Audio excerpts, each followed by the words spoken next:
Moi, je voudrais vous interroger. Vous êtes fin connaisseur, diplomate. Vous nous dites que vous sentez aujourd'hui des frémissements dans les autres pays qui avaient peut-être des idées de sortie aussi ou de l'arrogance nationaliste. On peut penser à l'Italie, on peut penser à la Hongrie. Qu'est-ce que vous sentez aujourd'hui, frémir ou pas, par rapport à ce qui se passe et le spectacle désolant de cette sortie, non-sortie, ressortie? Qu'est-ce qui peut nous permettre d'être un petit peu plus optimistes quant à l'attachement plus affirmé à l'Union européenne? Ce que je constate, Christiane, c'est que, en tout cas dans les mois passés, un certain nombre de dirigeants politiques, d'extrême droite, d'extrême gauche, populistes, qui plaidaient pour que leur pays, parfois le nôtre, sorte de l'euro ou sorte de l'Europe, ne le disent plus. Et maintenant, leur discours, c'est de dire on va changer les choses de l'intérieur. C'est déjà mieux que de dire on va les démolir de l'extérieur. Mais ça nous oblige aussi à être présents à l'intérieur pour dire ce qu'on pense, défendre ce qui doit l'être et réformer ce qui doit l'être.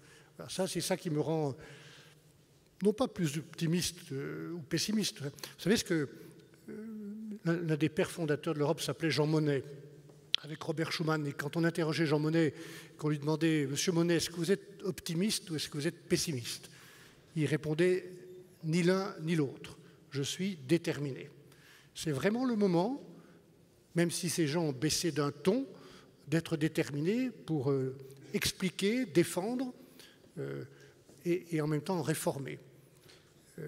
Ce qui me permet d'être aussi un peu plus déterminé et un peu plus confiant, c'est que tout le monde voit bien l'état du monde autour de nous. Tout le monde entend le président américain. Tout le monde voit la puissance de la Chine, dont le président a été reçu hier à l'Élysée. Tout le monde voit bien ce qui se passe autour de la Méditerranée, la Libye, la Syrie, ces groupes terroristes, avec la conséquence immédiate de tous ces troubles qui sont les flux de migration, sans parler du changement climatique ou d'autres enjeux. Il me semble que l'idée que pour affronter tous ces défis, il vaut mieux être ensemble que chacun chez soi ou que chacun pour soi, cette idée-là progresse. Voilà. Que l'idée, moi je veux bien vous dire ce que je pense, si on n'est pas ensemble, nous Européens, sans cesser d'être patriotes, rien ne nous interdit d'être patriotes, au contraire, tout en étant en plus européens, si on n'est pas ensemble, mesdames et messieurs, on est foutus. Voilà ce que je pense. On est foutus. On est définitivement sous-traitant et sous influence des Chinois, des Américains et de quelques autres puissances qui sont déjà là autour de la table. On ne peut pas être à la table. Je vous ai sûrement montré déjà mon fameux schéma où on voit les 10 pays les plus importants du monde, tous les 10 ans à partir de maintenant jusqu'en 2050. Aujourd'hui, il y a 4 pays européens dans les 10 premiers. Allemagne, Royaume-Uni, France, Italie. Et tous les 10 ans, il y en a un des 4 qui est éjecté du tableau. Et en 2050, il n'y a plus que l'Allemagne dans le tableau, à la 7e position, et elle va sortir.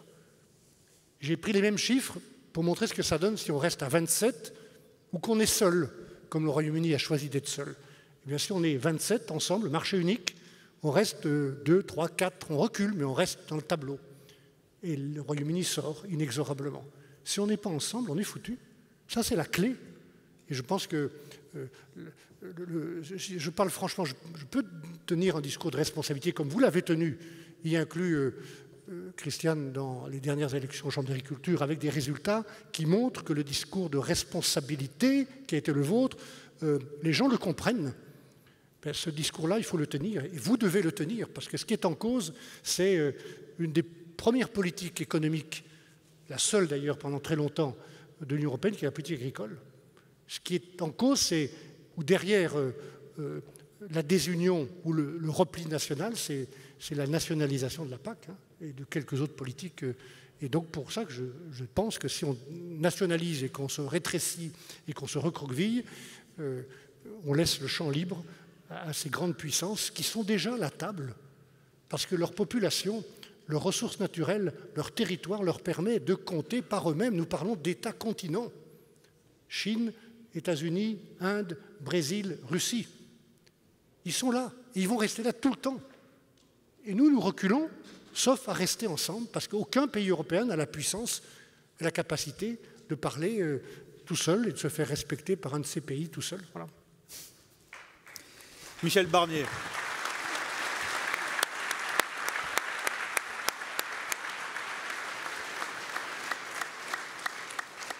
Merci de cette franchise et d'avoir fait le voyage de Nancy et du Congrès. Merci beaucoup, beaucoup, Michel Barnier. Vous deviez être avec nous demain matin pour introduire notre table ronde. L'agenda négatif, compliqué que vous conduisez vous empêchez d'être avec nous. Vous avez fait une entorse à votre agenda d'aujourd'hui pour être parmi nous, un saut de puce jusqu'à Nancy, et nous vous en remercions. Vraiment, je crois que l'écoute attentive de la salle ici montre combien nous avons un attachement à comprendre.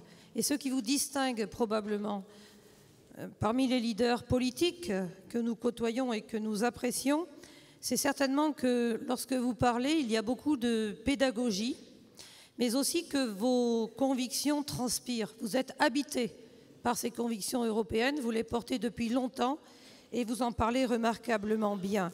Alors je ne sais pas comment se traduit en anglais « si on n'est pas ensemble, on est foutu », mais peut-être que le vice-président de la NFU nous le dira demain puisqu'il est arrivé. Je retiens de votre propos que l'essentiel, c'est de retrouver notre capacité à refonder une économie sociale de marché compétitive. Économie sociale de marché compétitive, et vous avez insisté sur chacun des mots. Un idéal européen, parce que c'est certainement le meilleur modèle et la meilleure construction que l'on puisse imaginer. Mais je crois qu'en quelques minutes, en vous écoutant, beaucoup d'entre nous en ont compris bien plus qu'en regardant des débats acharnés sur nos postes de télévision, à la Chambre des communes et ailleurs. Et merci vraiment, parce que c'est très, très, très important pour nous. Vous savez que le secteur agricole, mais je vous redonne la parole, ne vous inquiétez pas, le secteur agricole, même s'il ne le dit pas toujours, parce que nous sommes parfois ingrats, ne dit pas son attachement à l'Union européenne. Nous sommes attachés à l'Union européenne. Et ici, dans cette grande région de l'Est, nous savons aussi la valeur du fondement essentiel de cette Union européenne qui est la paix. La construction de l'Union européenne s'est faite par le commerce et le développement pour la paix. Il y a aujourd'hui beaucoup de débats par Verdun ou pas Verdun dans les livres d'histoire. La paix, c'est précieux, mais c'est fragile. Et cette construction de relations fiables et stabilisées entre États membres, elle s'est aussi faite grâce à ça. Je pense que la progressivité de la construction de cette Union européenne a été un facteur clé. Le fait que les pays de l'Est nous aient rejoints a probablement changé quelque équilibre, mais vraiment, au regard des enjeux autres, vous avez dit l'essentiel, la France est trop petite dans les débats mondiaux d'aujourd'hui. L'Europe est la bonne taille. Donc nous souhaitons vraiment que dans le débat des élections européennes qui s'ouvrent, on puisse centrer les débats de cette élection sur l'essentiel, l'avenir de la construction européenne, bien sûr pour nous l'avenir de la PAC et des représentants agricoles de premier plan qui puissent nous représenter demain, c'est essentiel et nous avons le courage de le porter, mais plus que jamais, l'idée européenne doit être partagée par le plus grand nombre, mais nous avons aussi un rôle, là où nous sommes, de le véhiculer. C'est ça l'ADN de notre organisation, cet attachement européen, et je suis dans la lignée de mes prédécesseurs, qu'il s'agisse de Raymond Lacombe, Luc Guyot, Jean-Michel Lemétayer, Xavier Belin, nous avons toujours porté cet esprit-là. Merci 1000 fois.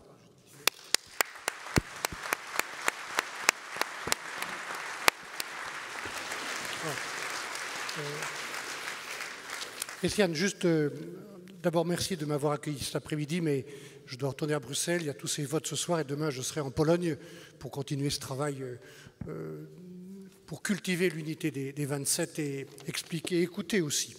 Donc merci de votre accueil, de votre écoute, je resterai disponible.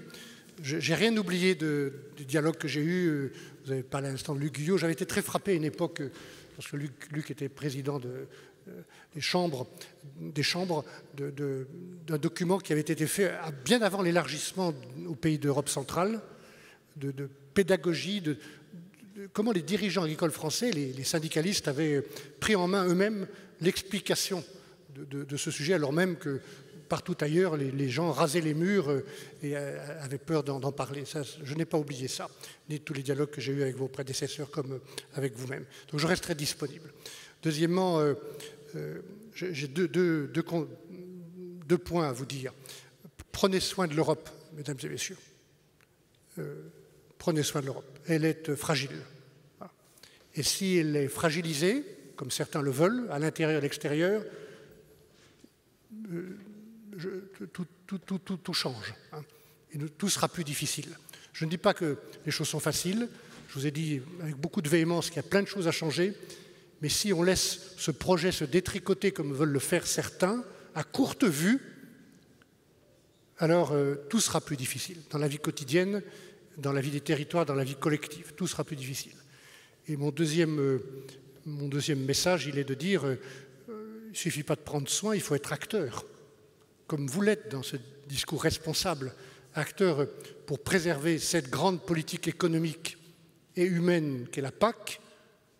Et le combat, la défense va être difficile dans les semaines ou les mois qui viennent, acteur aussi des grands changements, y compris de ceux qui ont provoqué parfois des malentendus avec le monde agricole. Hein. J'ai dit lorsque j'étais ministre de l'Environnement, les agriculteurs sont les premiers écologistes. Ah, ah.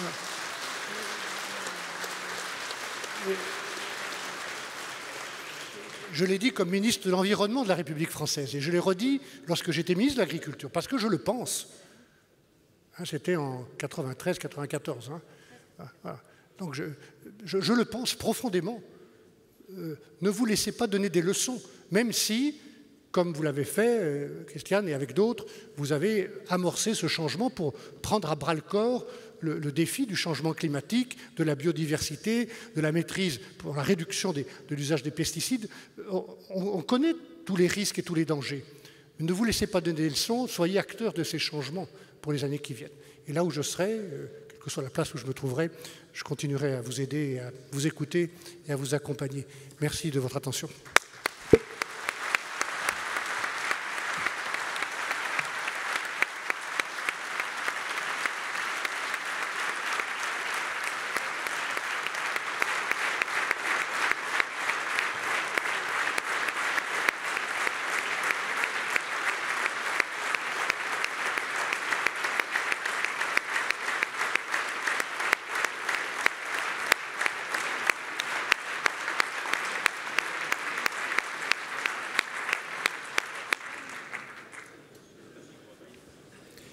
Bien, on se retrouve dans...